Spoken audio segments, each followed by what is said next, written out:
Hello guys, welcome back to MKS Biovision. आज हम लोग CSIR लाइफ साइंस नेट के पार्ट सी का एक जेनेटिक्स का प्रश्न देखेंगे जो 2014 में सेकेंड शिफ्ट में पूछा गया है। प्रश्न लेंदी है, इसलिए इसको बार बार पढ़ना पड़ेगा। तो एक बार हम इसको पढ़ते हैं, इसको आपको बार बार पढ़ना पड़ेगा। ये प्रश्न है, in the plant species the following pathway contribute to seed colour, the wild type phenotype of seed colour is red. यानी कि following pathways, more than 2 pathways are involve in producing seed colour. अब mutation इसमें किस तरह के हो रहे हैं? पहला है, a recessive mutation of gene A leads to white colour pigment. दूसरा है, a recessive mutation of gene B leads to transparent outer colour and the colour of the seed is based on the colour of the endosperm. तीसरा है, the 2 genes are present on 2 different chromosomes। चौथा है, often a yellow or white colored seeds has red spots। तो इसका एक एक का मतलब देखते हैं क्या होता है। पहला है, रिसेसिव म्यूटेशन जीन ए में होता है तो ये वाइट कलर पिगमेंट बनाता है। ये सीड का कलर है, ये डिपेंड करता है 2 चीज़ पर। एक, इंडोस्पर्म का कलर कैसा है, और दूसरा कि आउटर लेयर यानी कि सीड कोट का कलर कैसा है। इंडोस्पर्म का कलर जो वाइल्ड कलर है, वाइल्ड टाइप कलर है, वो है येलो कलर। और येलो कलर है जो म्यूटेशन, जो ए जीन में म्यूटेशन होने के बाद ये येलो कलर वाइट कलर हो जाता है, इंडोस्पर्म का कलर है। अब आउटर लेयर जो है, आउटर लेयर का जो वाइल्ड टाइप फिनोटाइप है वो रेड कलर का है। लेकिन इसमें यदि बी जीन में म्यूटेशन हो तो वो रेड पिगमेंट से ट्रांसपेरेंट बन जाता है, यानी कि कलरलेस हो जाता है।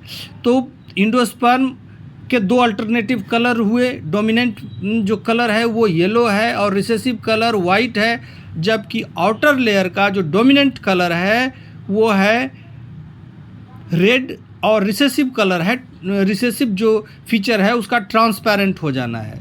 तो जब ट्रांसपेरेंट हो जाएगा तो उस स्थिति में जो इंडोस्पर्म का कलर है वही सीड का कलर हो जाएगा। यानी कि दोनों पाथवे के द्वारा, आउटर लेयर में म्यूटेशन के द्वारा भी सीड का कलर चेंज कर रहा है, और इंडोस्पर्म में भी म्यूटेशन के जीन, इंडोस्पर्म के जीन में भी म्यूटेशन के कारण कलर चेंज कर रहा है।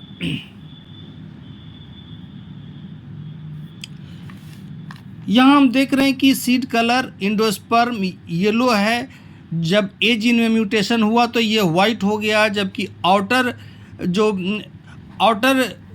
लेयर में जो वाइल्ड कलर, ये जो डोमिनेंट कलर है रेड, और इसमें बी जीन में म्यूटेशन होने के कारण ये ट्रांसपेरेंट हो गया। ऑन 2 डिफरेंट क्रोमोसोम्स, यानी कि ये जो जीन है ये लिंक्ड नहीं है, ये लिंकेज नहीं शो कर रहे हैं, अलग अलग क्रोमोसोम पर हैं।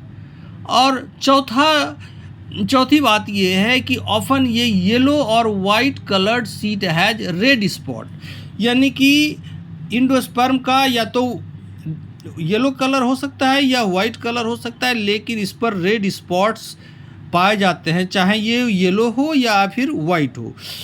चौथा है, ऑफन ए येलो और white coloured seed has red spot.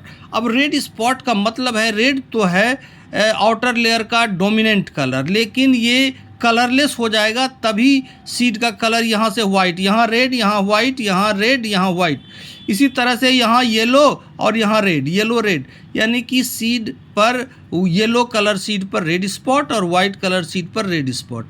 Red spot तब बनते हैं जबकि आउटर लेयर में जो जीन है वो फंक्शनल होता है और ये वाइल्ड टाइप कलर यानी कि रेड कलर दे रहा है। जबकि यदि इस जीन में म्यूटेशन हो जाता है तो ये कलरलेस हो जाता है। अब ये चूँकि ये कंसिस्टेंटली ये जीन अपना प्रोडक्ट नहीं दे रहा है, इसीलिए थ्रू आउट जो आउटर लेयर है वो रेड नहीं है। इसका मतलब है ऑफ, ये जीन कभी ऑफ हो जा रहा है, कभी ऑन हो रहा है। तो जब ये जीन ऑफ ऑन हो रहा है बार बार, इसका मतलब है there must be involvement of some transposable element. जब ट्रांसपोजेबल एलिमेंट यहाँ नहीं है, यानी जीन पूरी तरह से फंक्शनल है तो रेड है। जब ट्रांसपोजेबल एलिमेंट इस जीन में म्यूटेशन करा दिया है तो ये ट्रांसपेरेंट हो गया है और ये वाइट कलर अपना एंडोस्पर्म का शो कर रहा है। इसी तरह से येलो सीड में भी यही हो रहा है कि जहाँ जहाँ रेड स्पॉट है वहाँ जो जीन है कलर प्रोड्यूसिंग जीन है नॉर्मली एक्सप्रेस हो रहा है, और जहाँ येलो है वहाँ ये जीन आउटर लेयर का जीन एक्सप्रेस नहीं हो रहा है और ये आउटर लेयर ट्रांसपेरेंट हो गया है। 3 स्टेटमेंट दिया गया है। अब स्टेटमेंट क्या है, स्टेटमेंट को देखते हैं। स्टेटमेंट है the probability of getting red colored seed from dihybrid cross involving two heterozygous mutant is 9/16। ये कह रहा है यदि चूँकि 2 फीचर हैं, 2 जीन हैं, एक आउटर लेयर के पिगमेंट को कंट्रोल कर रहा है और दूसरा एंडोस्पर्म के पिगमेंट को कंट्रोल कर रहा है, तो ये एक डाईहाइब्रिड क्रॉस का एक केस है। और डाईहाइब्रिड क्रॉस में हम देखें कि ये येलो कलर है, ये येलो कलर डोमिनेंट है एंडोस्पर्म का और इसमें म्यूटेशन हो गया तो स्मॉल y यानी कि वाइट कलर दे रहा है। सिमिलरली ये जो जीन है R जीन, ये रेड कलर दे रहा है आउटर लेयर में, और जब इसमें म्यूटेशन हो गया यानी कि म्यूटेशन B हुआ तो ये स्मॉल r हो गया यानी कि ट्रांसपेरेंट लेयर ये बना रहा है। यदि ये होमोजाइगस कंडीशन में हो, होमोजाइगस कंडीशन में हो यानी कि कैपिटल Y और कैपिटल R, तो ये सीड का कलर रेड होगा, येलो नहीं, क्योंकि ये रेड जो है कवरिंग है, आउटर लेयर है, सीड कोट है, और येलो जो है ये इंडोस्पर्म है। तो इंडोस्पर्म हमेशा सीड कोट से ढका रहता है, इसलिए सीड का जो कलर होगा वो रेड होगा। सिमिलरली यदि होमोजाइगस रिसेसिव कंडीशन है स्मॉल r, तो इसमें क्या होगा कि स्मॉल y वाइट इंडोस्पर्म को देगा, लेकिन स्मॉल r जो है ट्रांसपेरेंट है, तो इसीलिए इंडोस्पर्म का कलर इसमें दिख रहा है। यानी कि ये जो होमोजाइगस रिसेसिव कंडीशन में सीड वाइट दिखेंगे और होमोजाइगस डोमिनेंट कंडीशन में सीड रेड दिखेंगे। अब दोनों का क्रॉस होगा तो जो फर्स्ट F1 जनरेशन होगा उसमें हेट्रोजाइगस प्लांट हमें मिलेगा। Capital Y small y capital R small r, ये जो है ये रेड सीड देगा। इसलिए देगा कि कैपिटल Y और स्मॉल y का कम्बिनेशन येलो सीड तो देगा, लेकिन ये अल्टीमेटली ये सीड कोट का ही कलर प्रिवेल करेगा और ये रेड सीड बनाएगा। यहाँ क्या है, यहाँ भी ये रेड सीड है, सेम जीनोटाइप है यहाँ, और यहाँ हेट्रोजाइगस कंडीशन है, दोनों के बीच में क्रॉस होगा तो F2 जनरेशन आएगा। और F2 जनरेशन में डाईहाइब्रिड क्रॉस में जो रेशियो होता है वो 9:3:3:1 होता है।